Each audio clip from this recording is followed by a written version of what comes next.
ഇന്ന് നമ്മുടെ പ്രശ്നത്തിന് ദൈവം പരിഹരിക്കാൻ ശക്തനാണോ എന്ന് പലപ്പോഴും നമ്മൾ ആകുലപ്പെട്ടു പോകും. ഇരുൾ അടഞ്ഞ വഴികളിൽ തിരുനാളമാകുവാൻ ഇന്നത്തെ ചിന്ത. Praise the Lord. എക്സൽ മീഡിയയുടെ ഇന്നത്തെ ചിന്തയിലേക്ക്. ഇന്ന് യോഹന്നാൻ 11-ാം അധ്യായം. ഈ അധ്യായത്തിൽ നമുക്ക് 3 കഥാപാത്രത്തെ കാണാം. ഒന്ന് മാർത്ത, ശുശ്രൂഷ ചെയ്ത് സൽക്കരിക്കുന്ന സ്ത്രീ. അടുത്ത മറിയം, യേശു ക്രിസ്തുവിൻ്റെ പാദത്തിൽ സുഗന്ധ തൈലം ഒഴിച്ച് മുടികൊണ്ട് കാൽ തുടയ്ക്കുന്നത്. 3 ലാസറസ്, ഫ്രണ്ട് ഓഫ് ജീസസ്, 4-ാം നാൾ ഉയർത്തെഴുന്നേറ്റത്. ഈ അധ്യായത്തിൽ യോഹന്നാൻ ഹൈലൈറ്റ് ചെയ്യുന്നത് യേശു ക്രിസ്തുവിന് മരണത്തിന്മേൽ ഉള്ള അധികാരം, അതോടൊപ്പം ദൈവത്തെ സ്നേഹിക്കുന്നവരുടെ മേൽ ദൈവത്തിൻ്റെ കരുണയും കൃപയും.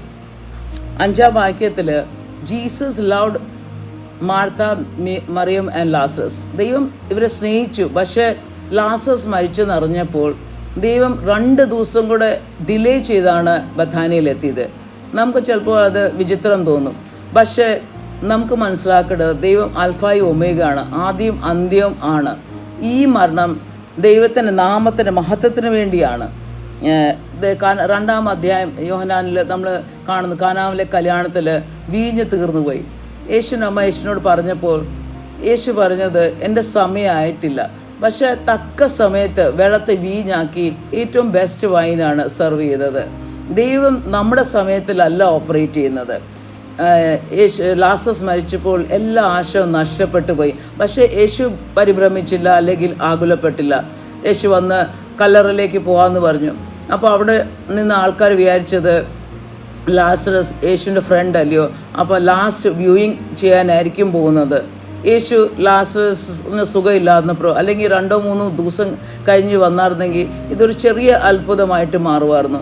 യഹൂദിയർ വിശ്വസിക്കുന്നത് ഒരാൾ മരിക്കുമ്പോൾ അതിൻ്റെ ആത്മാവ് 2-3 ദിവസം ആ ശവത്തിന് തന്നെ ചുറ്റി കറങ്ങും, അപ്പോൾ അതങ്ങ് കയറും.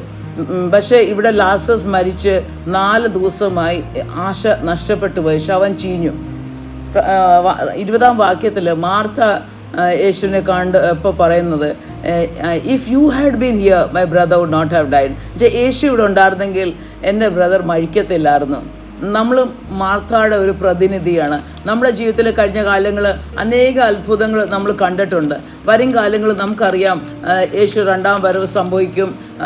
അപ്പം ആദ്യം മരിച്ചവർ ഉയർത്തെഴുന്നപ്പെടും. അത് കഴിഞ്ഞിട്ട് ജീവനുള്ള ശേഷിക്ക് നമ്മൾ ഉയർക്കും. ഈ മരിച്ചവരുടെ അസ്ഥിയെല്ലാം മണ്ണിൽ ലയിച്ചു പോയി. പക്ഷെ നമുക്ക് അതിൽ വിശ്വാസമുണ്ട്. പക്ഷെ ഇന്ന് നമ്മുടെ പ്രശ്നത്തിന് ദൈവം പരിഹരിക്കാൻ ശക്തനാണോ എന്ന് പലപ്പോഴും നമ്മൾ ആകുലപ്പെട്ടു പോകും. പക്ഷെ ദൈവം മാർത്തോട് പറയുന്നുണ്ട്, ഞാൻ തന്നെ പുനരുത്ഥാനവും ജീവനാകുന്നു, എന്നിൽ വിശ്വസിച്ച് മരിച്ചാലും ജീവിക്കും. ഈ അധ്യായത്തിൽ യോഹന്നാൻ്റെ പുസ്തകത്തിൽ അനേക ഐ ആം കാണുന്നുണ്ട്. I am the good shepherd, I am the resurrection and the life, I am the door.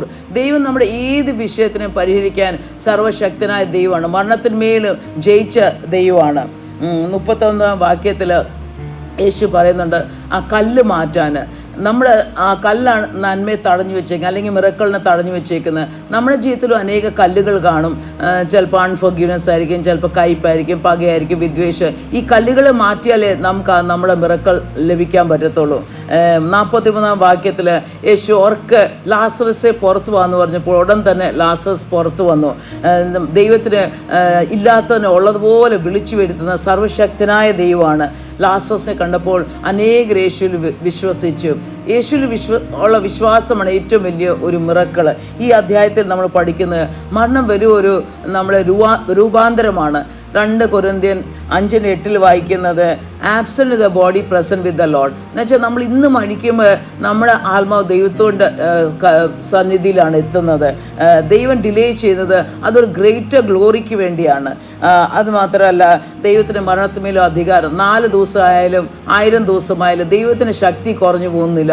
നമ്മുടെ ദൈവം സർവശക്തനായ ദൈവമാണ്. ഈ വചനത്താൽ ദൈവം നമ്മളെല്ലാവരെയും അനുഗ്രഹിക്കട്ടെ. Praise the Lord. God bless you.